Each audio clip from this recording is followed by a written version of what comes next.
Okay, so one popular meme that was going around a couple weeks ago was, what 3 books would you take with you on a desert island? So we thought we would do something similar, but with a little bit of a pandemic flair to it. So we're going to go around the house and pick out the 1, 2, 3 books that we would save. 3. The last 3 books we would use if we started having to use books for toilet paper. We exempted Bibles and Bible reference books. We have a lot of those. We have a lot of those. So we're going to go find the last 3 books we would use for toilet paper if we have to start using books for toilet paper, which isn't that far out of the realm of possibility. Unfortunately, right? It's true. Okay, ready? You ready to find yours? Yep. Okay, let's go. Okay, so we found our 3 books, and I'm going to go first. What could you possibly want right now? Shouldn't you be playing outside? Okay. My first book is Blink by Malcolm Gladwell. Can you see that? Yeah, you can see that. It's one of my favorite books. I love reading it. I reread it. I've listened to it as an audiobook. I've read it as a physical copy, and I like it as an ebook too. So that's my first book, Blink by Malcolm Gladwell. This copy I got from Half Price Books, and it has a lot of profanity in it because somebody wrote in it before. I didn't do that. Your turn. Thanks for that, babe. Okay, my first book is The Chronicles of Narnia. And because we're readers, we have them all in one. I love C.S. Lewis. I love all things Narnia.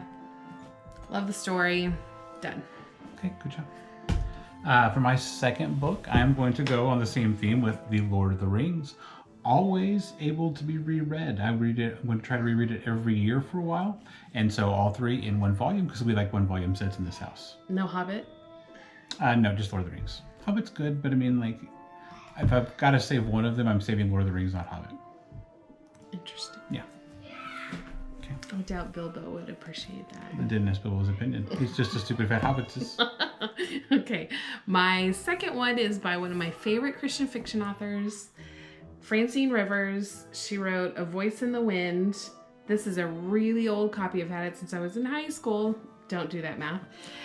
And this is just the first in the trilogy, but I highly recommend it. Voice in the Wind by Francine Rivers. You're welcome.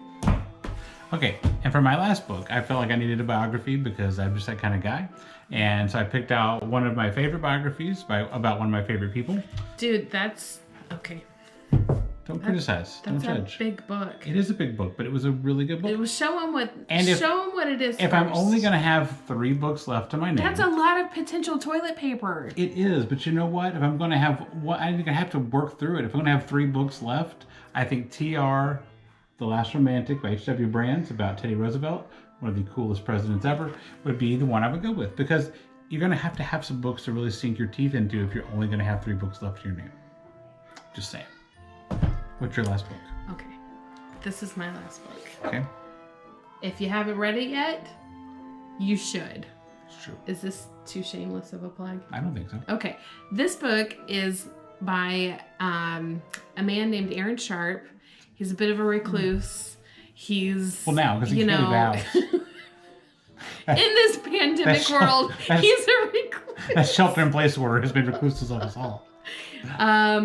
Is actually it's called You Got This, Dad. You almost forgot. It's a dad's perspective on pregnancy, and since we have 4 kids, he knows what he's talking about. And it's got some really personal stories in there of our pregnancies and funny stories. And if you've already read it, now would be a good time to go review it on Amazon, Barnes & Noble, Goodreads, or wherever you would like to. Nice. Thanks, guys. What would you not use as toilet paper? That's a good question.